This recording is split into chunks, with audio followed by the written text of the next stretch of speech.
कोई भी सपना साकार करने के लिए सबसे जरूरी है सही कोच का होना। चुनिए IIEL को और करें अपने इंग्लिश का सपना साकार।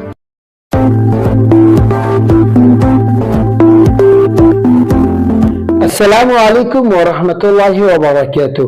Dear students, my name is Khurshid Anwar Qasmi and today I am going to teach you a very important class and very easy class. I request you that please listen to me carefully and try to understand the full lesson. Dear students, today in this video lecture I am going to teach you lesson number 77 of my book Muntakhab Angrezi Grammar Part 2. Dear students, आज के इस video lecture में मैं अपनी किताब मुंतखब अंग्रेजी grammar part 2 के चैप्टर नंबर 77 को समझाने वाला हूं। क्लास बहुत आसान है, ज्यादा मुश्किल है नहीं, इसीलिए मैं आपसे चाहूंगा कि सिर्फ आप मुझे 5 से 7 और 10 मिनट का वक्त दे, मैं इस चैप्टर को बहुत खूबी समझा दूंगा। तो चलिए सबक को समझते हैं। डियर स्टूडेंट्स, आज के इस वीडियो लेक्चर का हमारा टॉपिक होगा noun and kinds of noun, यानी नाउन और नाउन के अक़साम। आज के इस चैप्टर में हम लोग नाउन और नाउन के अक़साम को पढ़ने वाले हैं। अभी इसके पहले सबक में चैप्टर नंबर 76 के अंदर मैंने तफसील से ऑल पार्ट्स ऑफ स्पीच का डिफिनेशन यानी तारीफ को समझाया था। अब मैंने उस चैप्टर में भी बताया था कि अब मैं एक एक करके तमाम पार्ट्स ऑफ स्पीच पर रोशनी डालने जा रहा हूं। चुनांचे आज के इस चैप्टर नंबर 77 में हमारा मौजू है, हमारा टॉपिक है noun and kinds of noun, यानी नाउन और नाउन के अक़साम। Dear students, you know very well, noun is a naming words of a person, a thing, a place or an idea. कि नाउन किसी भी शख्स, किसी भी जगह या किसी भी चीज या किसी भी आइडिया के नाम को कहा जाता है, नेमिंग वर्ड्स होता है। यानी इस दुनिया के अंदर जितनी भी चीजें जिसे हम देख सकते हैं या वो चीजें जिसे हम देख नहीं सकते हैं बल्कि उन्हें हम महसूस कर सकते हैं, उन चीजों के लिए वाज़ीन लुगत में कोई न कोई अंग्रेजी में वर्ड वज़ा किया होगा। वो तमाम वर्ड्स जो उन चीजों के ऊपर दलालत करने के लिए प्रयोग किए जाते हैं उन्हीं को इंग्लिश लैंग्वेज में नाउन कहा जाता है। अगर नाउन्स के अक़साम की बात करें तो लगभग नाउन की टोटल 10 किस्में होती हैं, जिसे मैंने बड़ी तफसील से यहाँ आपके सामने व्हाइट बोर्ड पर मैंने लिखकर ऑलरेडी तैयार कर दिया है ताकि समझाने में आसानी हो और ज्यादा टाइम भी न लगे। जैसा कि आप यहाँ व्हाइट बोर्ड पर देख पा रहे होंगे, I have written here there are 10 kinds of noun, यानी नाउन की लगभग 10 किस्में होती हैं। दे आर फॉलोइंग, और वो सब मुंदरज झैल हैं। पहले नंबर पर होता है dear students proper noun. What is proper noun? Dear students, proper noun को अरबी ग्रामर के हिसाब से इसमें मारफा को कहा जाता है, यानी इस दुनिया के अंदर जितने भी लोग हैं, जितनी भी जगह हैं, जितनी भी इंस्टीट्यूशन है, इदारे हैं या कोई कंपनी है, उनका कोई ना कोई नाम, खास नाम वज़ा किया गया है जिसके जरिए उस खास शय की शनाख्त होती है। डियर स्टूडेंट्स, फॉर एग्जांपल मेरी जात को डिस्क्राइब करने के लिए मेरे वालिदैन ने खुर्शीद अनवर का लफ्ज मुतय्यन किया, चुनांचे खुर्शीद अनवर मेरे लिए एक तरीके से प्रोनाउन है। इसी तरीके से देवबंद, दिल्ली, एयरटेल, इसी तरीके से और भी बहुत से वर्ड्स यहाँ पर लिखा। मैंने खुर्शीद अनवर एक शख्स का नाम है, देवबंद एक जगह का नाम है, IIL हमारी इस इदारे का नाम है। रिलेशंस वो तमाम वर्ड्स जो किसी शख्स या किसी जगह या किसी चीज के मुतय्यन नाम को बताएं, उसको इंग्लिश लैंग्वेज के अंदर प्रॉपर नाउन कहा जाता है। Dear students, let's know about common noun. Common noun proper noun का जिद है। कॉमन नाउन एक तरीके से इसमें नकरा होता है, यानी वो वर्ड जिससे कोई खास शय, कोई खास शख्स या कोई खास चीज मुराद ना हो बल्कि उस वर्ड से कोई आम शय मुराद हो। डियर स्टूडेंट्स, उसी को कॉमन कहते हैं। कॉमन का मतलब ही होता है कॉमन, नकरा, आम। और जैसे कि मैन है, मैन से दुनिया का कोई भी बंदा मुराद है। वुमन, दुनिया की कोई औरत। एनिमल, जानवर, कोई भी जानवर यहाँ पर मुतय्यन नहीं है। Dear students, and let's know about next kind of noun and that is a collective noun. What is a collective noun? You know very well. Collective noun को एक तरीके से कह सकते हैं वो वर्ड जो एक लफ्ज हो लेकिन उसके मिसदाक बहुत हो, लफ्ज तो एक हो लेकिन उसका मिस्ताक बहुत हो। जैसे कि क्राउड, क्राउड का मतलब होता है भीड़। अगर एक भीड़ में देखें तो एक शख्स से भीड़ नहीं बनेगी, कम से कम 5, 6, 10, 20, 50, 100 लोग हों तब जाकर के एक भीड़ आप कह सकते हैं कि ये एक भीड़ है, यानी एक तरीके से आप इसे क्राउड कह सकते हैं, भीड़ है। तो वर्ड तो एक है लेकिन उसके मिस्ताक बहुत सारे हैं। इसी तरीके से टीम है, टीम एक वर्ड है लेकिन टीम के अंदर एक शख्स नहीं होता है, कम से कम 11 लोग होंगे। 5 लोगों की टीम होगी, 11 लोगों की टीम होगी, 100 लोगों की टीम होगी। तो टीम में कमोबेश मोर देन वन, यानी एक से ज्यादा ही लोग होंगे, इसीलिए डियरेशंस इसको हम कलेक्टिव नाउन कहते हैं। इसी तरीके से लफ्ज क्लास है, लफ्ज क्लास के अंदर भी देख सकते हैं कि क्लास एक जमात के ऊपर दलालत करने वाला वर्ड है। एक क्लास के अंदर एक तालिब इल्म नहीं होता है, कम से कम 10, 15, 20, 50, 30, 40, इसी तरीके से मोर देन 100 या इसी तरीके से 2, 3 कुछ भी कह सकते हैं। बहरहाल मोर देन वन होना चाहिए डियरेशन, तब जाकर ये कलेक्टिव होगा। Next word is a material noun. Material noun, what is material noun?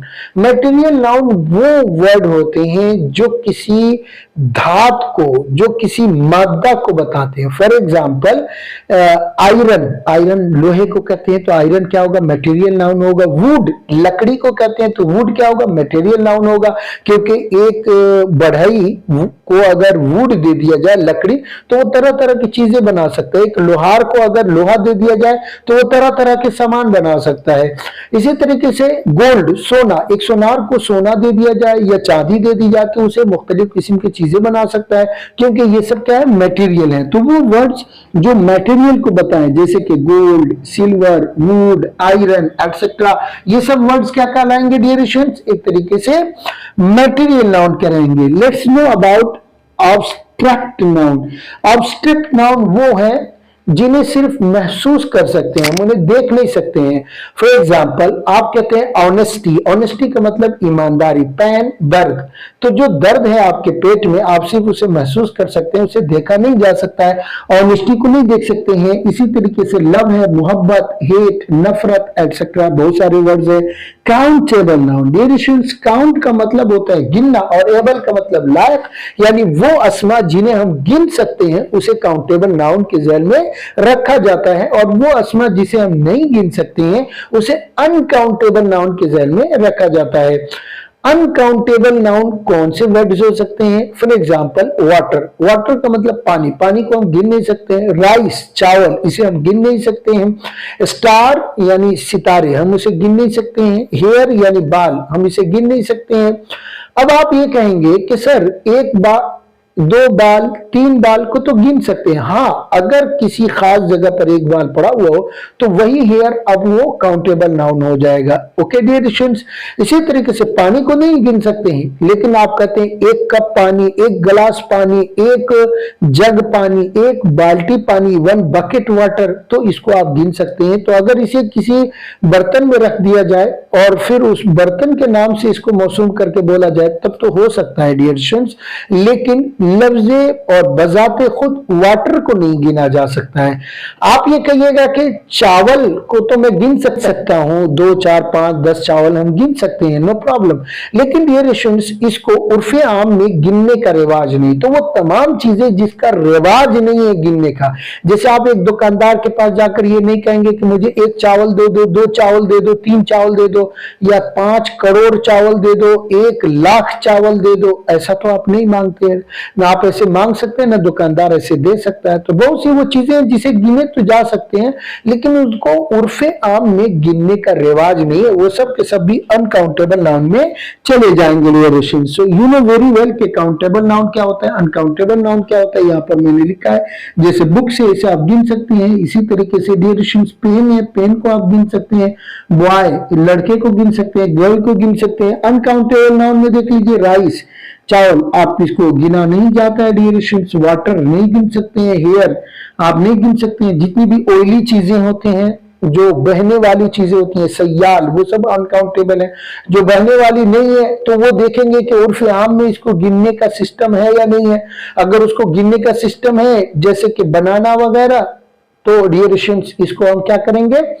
Countable noun के ज़ेल में रखेंगे। Let's dear students, singular noun, singular noun एक तरीके से इसमें वाहिद को कहते हैं, यानी वो वर्ड जो कि एक शय के ऊपर दलालत करे वो सिंगुलर नाउन है, जैसे कि मोबाइल है, मार्कर है वगैरह।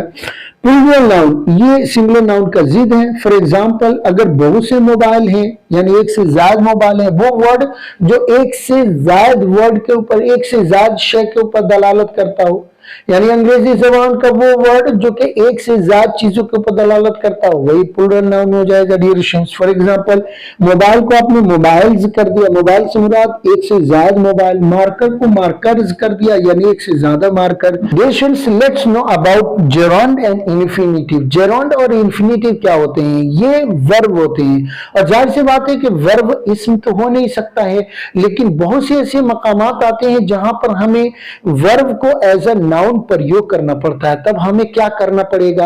तो उस वर्ब को नाउन बनाना पड़ेगा। अब सवाल यह है कि वर्ब को नाउन कैसे बनाएं, तो उसका जवाब यहां पर मैंने दो दिया है। आप किसी भी वर्ब को नाउन बनाने के दो तरीके होते हैं। पहला तरीका यह है कि आप उस वर्ब के शुरू में टू लगाइए, चुनाचे आप to play, to speak, to write, to read, to work कहें।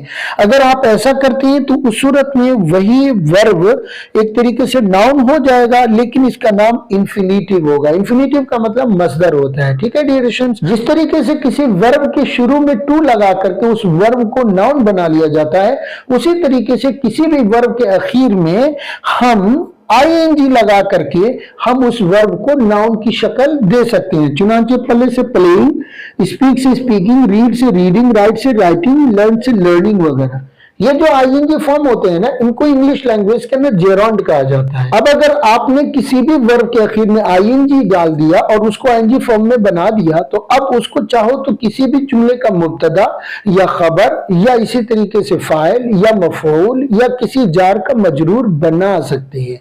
लेकिन जब तक आप आईएनजी फॉर्म नहीं डालेंगे, तब तक किसी भी वर्ब को आप किसी हरफ जारा का मजरूर या मुजाफ का मुजाफ इलैह या किसी भी वर्ब का ऑब्जेक्ट नहीं बना सकते। तो अगर आपको किसी भी वर्ब को एज अ नाउन प्रयोग करना, मिसाल के तौर पर बोलने से बोलना आता है, अगर आप ये कहना चाहते हैं तो आप कहेंगे स्पीकिंग कम्स बाय स्पीकिंग। इस जुमले में गौर करिए, तो स्पीकिंग क्या है? एक वर्ब है। बोलना आता है तो ये आना वर्ब है, और ये जो चीज आ रही है वो क्या है? बोलना, और बोलना भी एक वर्ब है। ठीक है डियर स्टूडेंट्स, और बोलने से आता है बाय स्पीकिंग, तो बाय के बाद क्या है? स्पीकिंग आया। तो आप यहाँ पे स्पीक कम्स बाय स्पीक नहीं बोल सकते हैं जब तक आप उस वर्ब यानी स्पीक के आखिर में आईएनजी लगाकर नाउन नहीं बनाएंगे, तब तक आप इसे नहीं प्रयोग कर सकते हैं। I hope so dear students, आपको ये पूरा चैप्टर समझ में आ गया होगा। आज के इस वीडियो लेक्चर में इतना ही। हमारी मुलाकात फिर किसी नए वीडियो लेक्चर में होगी। तब तक के लिए खुदा हाफिज, अस्सलाम वालेकुम, बाय बाय।